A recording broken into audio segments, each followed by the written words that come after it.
Welcome back to the Pokemon Blaze Black 2 Volt White 2 boss battle run thing. I still have not come up with a proper series title for that. So either way, what's going on, guys? You're in with Hardy Tech, and today we're going to be taking on Shauntal, and this battle proves one Pokemon can change the entire game, and I should be more specific, one type change can change the entire game.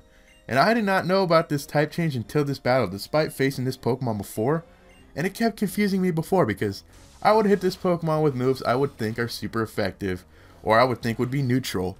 And they would, be either neutral or they would be not very effective. And it confused me because what's going on? This Pokemon should be destroyed by this move, but instead it's laughing at me. But you guys will find out what I'm talking about when we get to that battle, because we're pretty much going to dominate this battle until we get to her last Pokemon. And trust me, it is a pain in the butt. But anyways, she's going to lead off with her big giant Jellicent, which is pink. I don't really know why I said it like that. There's nothing wrong with being pink. I'm just like, oh, it's pink. But it goes for double team. Butterfree doesn't care because Butterfree has compound lens, which makes moves easier to hit with lower accuracy. So I guess that works the same with double team. Either way, it's going to keep going for double team for some reason. But that's fine because I don't know what we're going to do now because stupid Cursed Body removed our Giga Drain, which I thought Giga Drain was special, and I thought Cursed Body only worked on physical moves. I guess I'm wrong.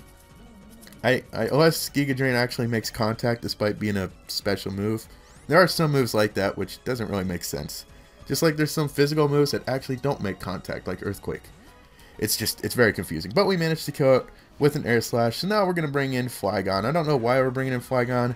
That's why we're bringing in Flygon. Chandelier, her big one, the massive, dangerous Pokemon with like 155 special attack, which will destroy. Okay, never mind. Okay, apparently one Earthquake just kills this thing. That was surprising. I was expecting a little bit more difficult of a battle, but apparently not. That's a-okay though, because next she's gonna bring in her giant ghost thing. He just punches things, and he's an amazing Pokemon. I'm sorry if I have my facts wrong here, but it's just amazing to believe that the guy who created this epic Pokemon, I mean, look at that, that is one epic Pokemon, created the worst Pokemon ever, despite the fact that I have one, Vanillux, and the entire Vanillite family. It boggles my mind. But my Rocky Helmet kills it. I don't even remember putting a Rocky Helmet on Samurott, but I'm very glad I did because it's helped me many, many times. And I'm just very glad. Like right there, it touched me, and it died because it touched my Samurott. You touch Samurott, you die. Simple as that. So here comes Drifblim, and I was thinking, wow, I really kind of wish I had Ampharos right here. But I chose not to put Ampharos on my E4 team because pretty much the only thing Ampharos had was T-Bolt, Focus Blast, and Gardevoir has both those moves. So I figured, Gardevoir is probably better to bring. I could give Ampharos spot to someone else. And this Drifblim has Flare Boost. I don't actually know what Flare Boost does because I want to think it's like Guts, but it only works with fire. Kind of like, I know Zangoose has the version of that only works with poison, I believe, but I can't remember what it's called. But I want to think that that's what Flare Boost is. But, it turns out Shauntal's not exactly smart because she uses a full restore, and there goes the burn. So you just kind of wasted your Flame Orb. Unless a Flame Orb actually doesn't go away after one use. I don't remember, but we'll find out. So we go for another T-Bolt, and it got paralyzed. It doesn't matter if the Flame Orb would have burned you again because now you're paralyzed. Boom. How do you like that? How do you like that, huh, Drifblim? Can't move? It's still moving despite being paralyzed. Completely ruins the point of being paralyzed. It's still shaking around. And here comes the one Pokemon I thought this Pokemon was going to be the one to give me a terrible, terrible time in this battle. But I was wrong. It is her last Pokemon that is going to be the worst thing to ever happen to me in this battle, because I could not figure out what was going on until I found out about its type change after this battle. And despite the fact that I hit a super effective move on it, I wasn't even paying attention, and I did not realize it was super effective. So that was a huge, huge fail on my part. But either way, we're going to go for an Earthquake. It's almost going to kill it, but it's going to recover. which is just like, oh, you're gonna be one of those Pokemon, are you? But you know what? If you're one of those recovering stalling Pokemon, it's gonna come back to bite you in the butt because of crits. We get a critical hit with the Earthquake on the Sableye, and just like that, its recovering antics is completely out of the way. And here comes the pain in the butt Pokemon, the Cofagrigus. And if you watch my battle against, I don't remember his name, Geddes, he had a Cofagrigus, and I did not realize he was a Ghost Steel type. I did not realize that, which was just horrible. So it just said Ghost on the layout, and I didn't find out till after this battle that he's a Ghost Steel type. I hit him with a Dragon, and it's not very effective. Just like, what? No, Ghost does not resist Dragon. I know it. Ghost does not resist Dragon, and I can't figure out what's going on. But luckily, he goes for the Shadow Ball. That's his only actual move. I don't think he can hit me with Attract. I think, no, he can use Attract, but he can't use Toxic, and he already used Disable, so all we can do at this point is Shadow Ball on me. But he's got leftovers, and he's just gonna stall all day. So I think this is the point. Nope, okay. I thought this is where I switched, but apparently I don't switch yet. And he finally decides to go for Attract, which just makes this even worse, because despite the fact that I have no idea how to hit this thing, I now may be immobilized by Infatuation, which, you don't love Pokemon, you kill Pokemon. Well, I mean, the people love the Pokemon, but the Pokemon shouldn't love the other Pokemon. The Pokemon are supposed to hate the other Pokemon, that's why they destroy the other Pokemon.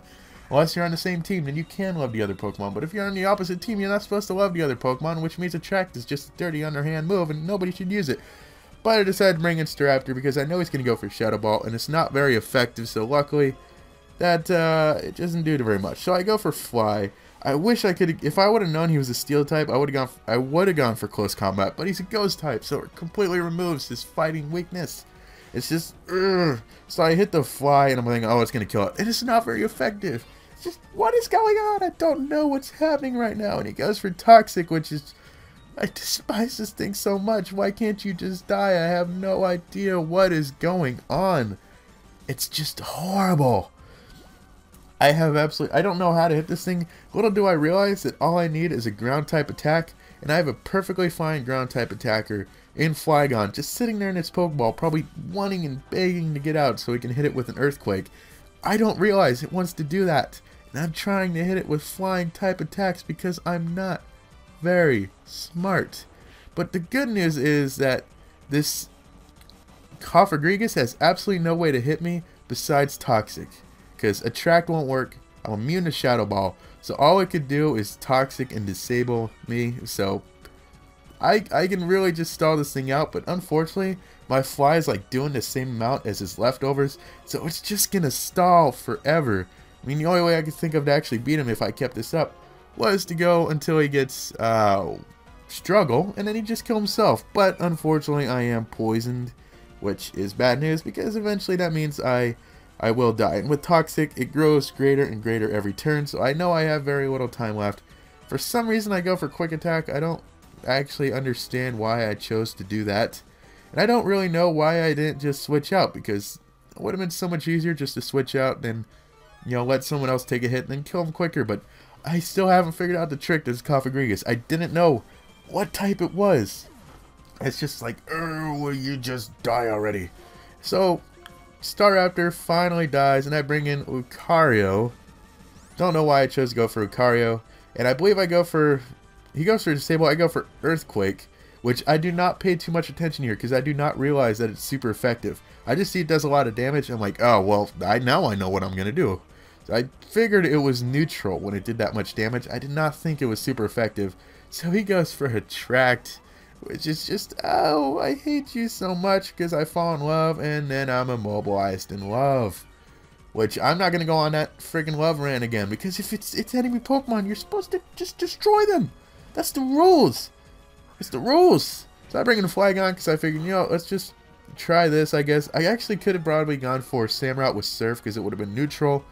And I don't know what his special defense is like, but apparently his physical defense, considering he's a Steel type, is just amazing. But I go for Earthquake, and luckily it kills this Cofagrigus, so it's finally out of my hair.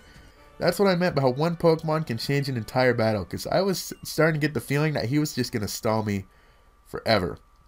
It was absolutely just ridiculous. So that's it for this battle. I believe next we'll be taking on Caitlyn and her Psychic types, and I'll see you then. Until then, I'm Hardy Tech Yo-Yo. Peace.